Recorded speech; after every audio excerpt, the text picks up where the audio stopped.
دشمن مصطفیٰ سے یہ کہہ دو خیر چاہے تو ہم سے. اور معاشرے کا کتنا کمینہ شخص ہے وہ جو کسی کی بیٹی کو اس لیے تنگ کرتا ہے کہ وہ جہیز نہیں لے کے آئی، یا وہ اس کی خواہش کے مطابق، اس کی توقع کے مطابق جہیز نہیں لائی. شریعت اسلامیہ نے تو نکاح کو آسان قرار دیا، اور یہ جو ہم اتنی لمبی چوڑی باراتیں لے کر کے چلے جاتے ہیں بیٹی والوں کے گھر میں، تو اسلام میں تو اس کا ایسا کوئی تصور نہیں ہے. 500 600 لوگ بیٹی والوں کے ہاں چلے جاتے ہیں اور جس طرح کسی محاذ پہ جا رہے ہیں. نکاح فی المساجد کا رواج اگر ڈالا جائے تو ہماری زندگیاں سوکھی ہو جاتی. یہ جو مروج سلسلہ ہے اس سے غریب لوگ تو پریشان ہیں ہی، امیر لوگ بھی سکھ میں نہیں ہیں. آج 1 کروڑ روپیہ شادی پہ خرچ آ رہا ہے، اور جس کی 4 بیٹیاں ہیں وہ ساری زندگی اسی کام میں ہی لگا رہتا ہے. اور غریبوں کی زندگی تو اجیرن ہے. غریب کی بیٹیاں سگڑ ہیں، سمجھدار ہیں، سنجیدہ و متین ہیں، پڑھی لکھی ہیں، خوبصورت ہیں، لیکن ان کے رشتے قبول اس لیے نہیں کیے جا رہے کہ ان کے پاس دینے کے لیے کچھ نہیں ہے. اور اب ایک سلسلہ چلا جہیز فنڈ کا اور اجتماعی شادیوں کا، تو شاید کسی کے لیے اس میں تسکین ہو، لیکن میں تو ایک مرتبہ ایسی تقریب میں گیا ہوں تو دکھی ہو کے آیا ہوں. ہر شخص کا اپنا مزاج ہوتا ہے. مختلف تنظیمات، مختلف لوگ غریب بچیوں کی اجتماعی شادیاں کر رہے ہیں. تو میں ایک تقریب میں مجھے کھینچ کے کچھ لوگ لے گئے. میں نے کہا مجھے تجربہ تو نہیں ہے، لیکن مجھے لگتا ہے کہ میرے لیے تکلیف کا سامان ہوگا، اور دوست جس مقصد کے لیے مجھے لے کے جا رہے ہیں تو ان کا مقصد بھی پورا نہیں ہوگا. ایسا ہی ہوا.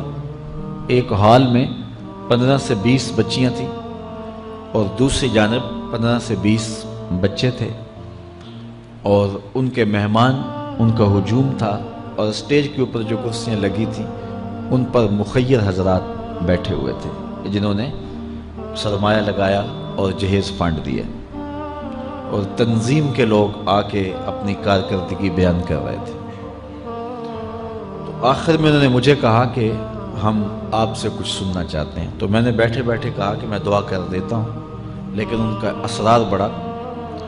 تو میں نے مائک پہ آ کے کہا کہ انسان کی زندگی میں 3 موقع ہوتے ہیں جس دن وہ مہمان خصوصی ہوتا ہے، اور سب لوگوں کی نظر اسی کے چہرے پہ ہوتی ہے. ایک جب وہ پیدا ہوتا ہے تو کالا کلوٹا بھی ہو تو ساری بستی اس کا منہ دیکھنے آتی ہے، اور اسے بہنیں چاند کہہ کے پکارتی ہیں، چاہے اس کا رنگ گہرا سیاہ کیوں نہ ہو.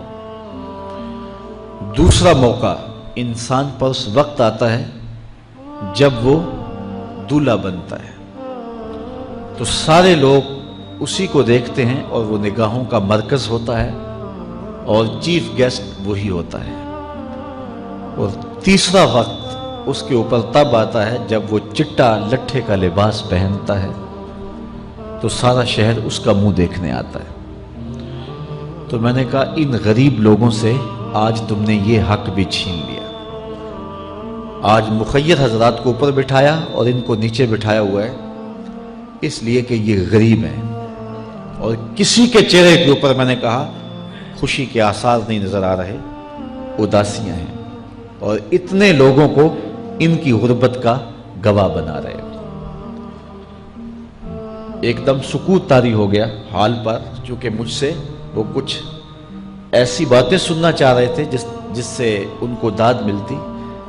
میں نے کہا تمہارے جذبے اپنی جگہ پہ، لیکن کاش کے رات کے اندھیرے میں ان بیٹیوں کے ماں باپ کو تم نے کچھ پیش کیا ہوتا اور یہ اپنے گھر سے رخصت ہوتی تو عرش والا رب بڑا راضی ہوتا، لیکن برا کرے نمائش کا کہ ہم نے ان بیٹیوں کا تماشا لگا دیا۔ میں ایک شہر میں گیا تو وہاں آج کل وہ پہلے تھا نا عمرے کے ٹکٹ محفل نعت میں، تو آہستہ آہستہ مجمع سمٹ گیا، تو اب ایک نیا سلسلہ شروع ہوا ہے کہ جہیز کی پرچیاں نکالی جائیں گی۔ تو اسی سال آپ کے قرب میں ایک جگہ 10 کے 15 جہیز فنڈ تھے، تو مجھے خطاب کرنے کے لیے انہوں نے کہا، تو بڑے شوق سے منتظم محفل نے بتایا کہ 15 بچیوں کا جہیز بھی نکالا جائے گا اور اس پردے کے پیچھے ہزاروں بچیاں بیٹھی ہوئی ہیں۔ تو میں نے اپنی گفتگو میں کہا کہ یہ ظلم نہ کرو، یہ زیادتی نہ کرو، تمہارے پاس 100 لوگوں کا کھانا ہے تو 500 لوگوں کو نہ بلاؤ کہ تم قرعہ اندازی کر کے 100 آدمیوں کو کھانا دے دو اور 400 آدمیوں کو کہو کہ تمہارا نام نہیں نکلا۔ تمہارے پاس 100 کا کھانا ہے تو 100 کو ہی پردے سے بلاؤ اور ان کو کھانا کھلا دو۔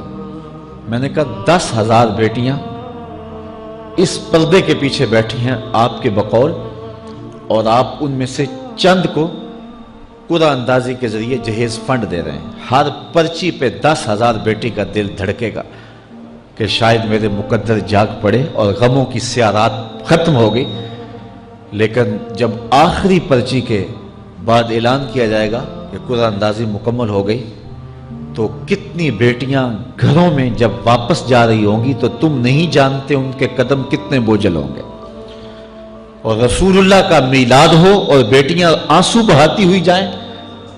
تو میں نے کہا تم خوشیاں خریدنے لگے تھے، غم خرید لیے تم نے، خوشیاں بانٹنے لگے تھے، غم بانٹ لیے تم نے۔ تو یہ زیادتی نہ کرو، یہ جو رواج پڑ رہا ہے یہ اپنی نمائش کے لیے، خدا را آگے تم نے عمرے کے ٹکٹ بانٹے، بہت کچھ کیا لوگوں کو اکٹھا کرنے کے لیے، اور کیا کیا رنگ اپنائے گئے۔ میں نے کہا وہ اچھا تھا، چلو مجھے اس پر بھی بات ہے، لیکن چلو میں نہیں کرتا، لیکن یہ ظلم نہ کیا جائے کہ محافلات میں مجمع اکٹھا کرنے کے لیے جو ہے وہ غریبوں کی بچیاں بلا کر کے تو 10 کو آپ دے کے باقیوں کہیں کہ معذرت ہمارے پاس اتنا ہی تھا۔ تو آپ کے پاس 100 کا کھانا ہے، 100 کا پانی ہے، تو 500 پیاسوں کو نہ بلائیں، 500 بھوکوں کو نہ بلائیں، 100 کو ہی بلا کر کے پردے سے جو ہے وہ ان کی مدد کریں۔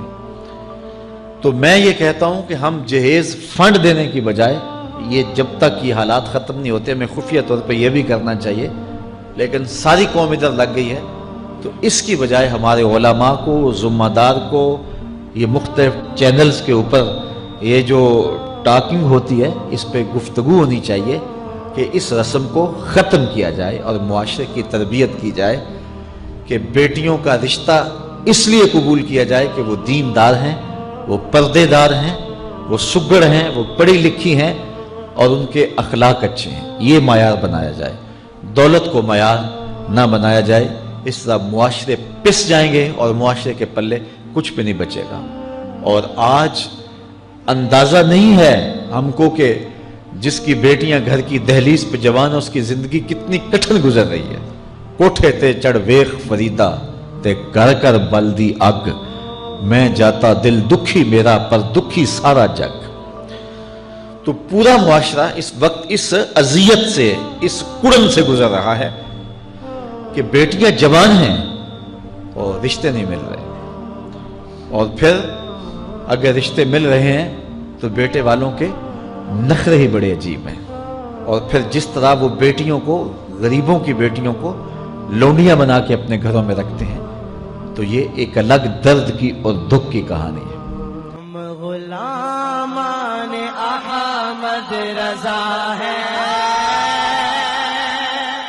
کوئی بھی ہم سے جیتا